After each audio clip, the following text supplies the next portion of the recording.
আসসালামু আলাইকুম। আশা করি তোমরা সকলেই ভালো আছো। আমিও আল্লাহর রহমতে ভালো আছি। আজকে নিয়ে আসলাম খুবই একটি গুরুত্বপূর্ণ সাজেশন।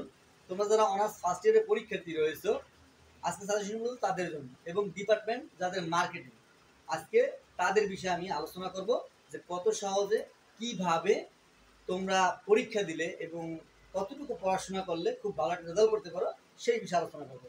আসো আমরা সাজেশন আলোচনা করি। বিবি অনার্স ফার্স্ট ইয়ার সাজেশন, তোমরা যারা অনার্স ফার্স্ট ইয়ারে রয়েছে তাদের সাজেশন এবং তোমরা যারা মার্কেটিং ডিপার্টমেন্ট আজকে সাজেশন দেবো তাদের জন্য। আজকে সাবজেক্ট রয়েছে ফিনান্সিয়াল অ্যাকাউন্টিং, আর্থিক হিসাব বিজ্ঞান। আজকে আমি কথা বলবো আর্থিক হিসাব বিজ্ঞানের উপরে। তোমাদের সাবজেক্ট রয়েছে 21, 23, 05, অবশ্যই মিলিয়ে নেবা। টাইম হয়েছে 4 ঘন্টা 4 আওয়ার্স, মার্কস হচ্ছে 80 তোমাদের এই সাজেশনটা নিয়ে তোমরা 3 কোয়ালিটি স্টুডেন্ট থাকো, তাদেরকে নিয়ে আমি সাজিয়েছি। যারা টপার হতে চাও তাদের জন্য আছে, যারা ফার্স্ট ক্লাস পেতে চাও 10-এ তাদের জন্য আছে, যারা পাস করতে চাও তাদের জন্য আছে। কতটুকু পড়লে পাস করবা, কতটুকু পড়লে ফার্স্ট ক্লাস পাবা, কতটুকু পড়লে টপার হতে পারবা সেই বিষয়ে আলোচনা করবো। আগে আমরা প্রশ্ন প্যাটার্ন সম্পর্কে জানি যে প্রশ্ন ধরনটা কি, কিভাবে হবে এবং আমরা কিভাবে লিখলে খুব ভালো একটা পরীক্ষা দিতে পারবো এবং ভালো রেজাল্ট করতে পারবো। তোমাদের একটি কোশ্চেন, যে কোশ্চেন 80 মার্কে থাকবে, যার 3টা বিভাগ থাকবে।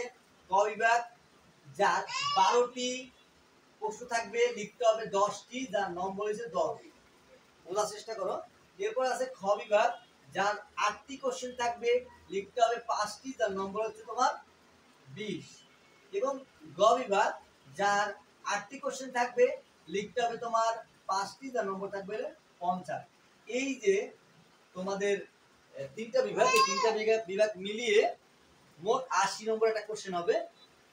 ক বিভাগে তোমাদের 10টি কোশ্চেন লিখতে হবে, খ বিভাগে 5টি লিখতে হবে, গ বিভাগে 5টি লিখতে হবে। এখন বুঝতে হবে তোমরা কোন বিভাগের জন্য প্রিপারেশন নেবা। তোমরা সবসময় টার্গেট করবা এই গ বিভাগের জন্য। তোমরা খুব মাথা ব্যথা করবা না ক বিভাগ নিয়ে, কিন্তু আমি যে সাজেশন দেবো, যদি তোমরা ঠিকভাবে টেকনিক্যালি ভাবে পড়াশোনা করে যেতে পারো, অল্প সময়ের মধ্যে খুব ভালো রেজাল্ট করতে পারবে, এতটুকু গ্যারান্টি দেবো। কারণ বিগত বছর সাজেশন 100% কমন পড়ছে। তোমরা তোমাদের সিনিয়র ভাই যারা আছে তাদের সাথে আলাপ করে দেখতে পারো। আমার তোমাদের যারা সেকেন্ড ইয়ার আছে, থার্ড ইয়ার আছে, ফাইনাল আছে, প্রত্যেকে কিন্তু সাজেশন আমার এই চ্যানেল এবং পেজে দেওয়া আছে। আসো আমরা সাজেশন আলোচনা করি। আমি প্রথমে লিখেছি প্রথম অধ্যায় সূচনা, মাস্ট পড়তে হবে, কোনো বিকল্প নাই।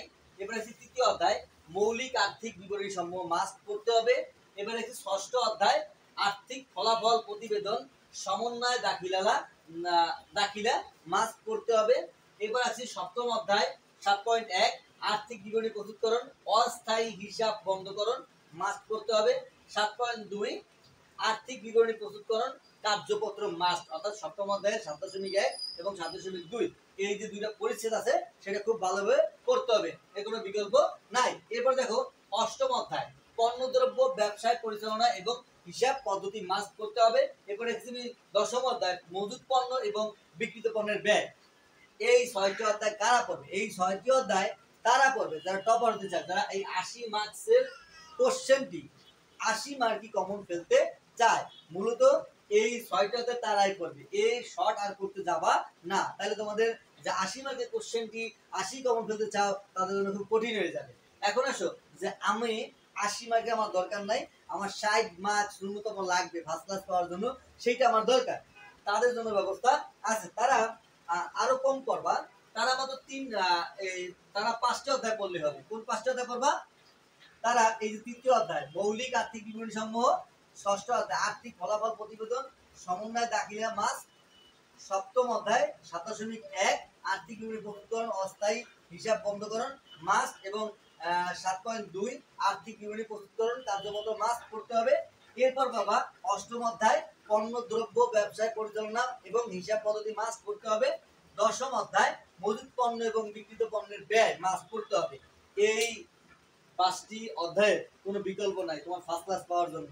সেজন্য খুব ভালোভাবে এখান থেকে পড়তে হবে। তোমার এখান থেকে ক, খ, গ 3 বিভাগ থেকে কিন্তু কোশ্চেন কমন পড়বে, সেজন্য খুব ভালোভাবে পড়াশোনা করে যেতে হবে। এখন আসো যারা পাস করতে চাও, তোমাদের পাস হচ্ছে 32 মার্কস, অর্থাৎ তোমাদের ইন টোটাল 100 মার্কে হচ্ছে 40 পেতে হয় পাস করতে হলে, তোমাদের ইন কোর্সে 20 থাকে। আর তোমাদের এই মেন পরীক্ষায় 80 নম্বরটা কোশ্চেন থাকে, যেখানে তোমাদের 32 নম্বর লাগবে পাস করতে হলে। সেই 32 তোমরা কিভাবে পাবা? বা কমন পেতে পারো এবং লিখে আসতে পারো এবং ভালো রেজাল্টও করতে পারো, তারা মাত্র 2টি অধ্যায় পড়বা।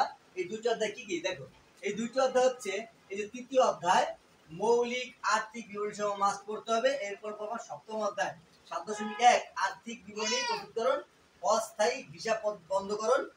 এরপর 7.2 আর্থিক বিবরণী প্রস্তুতকরণ কার্যগত মাস।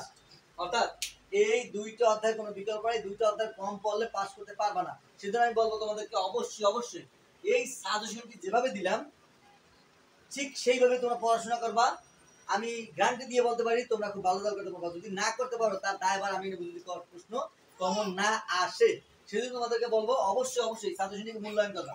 এখন আসো, তোমরা যারা আমার চ্যানেলের সাথে যুক্ত আছো তারা আমার পেজের সাথে অবশ্যই যুক্ত হবে। Facebook page Imdadul coaching, EMDADULS Imdadul coaching, বলতে COACHING কোচিং। এই পেজটির সাথে অবশ্যই যুক্ত হবে। লাইক শেয়ার কমেন্টের মাধ্যমে অবশ্যই আমাকে উৎসাহ দেবে যাতে তোমাদের প্রত্যেকটা সাজেশন আমি দিতে পারি এবং তোমাদের ক্লাস নিয়ে হাজির হতে পারি। সেজন্য আমি তোমাদেরকে বলবো অবশ্যই সাজেশনটিকে মূল্যায়ন করো। খোদা হাফেজ, ভালো থাকো।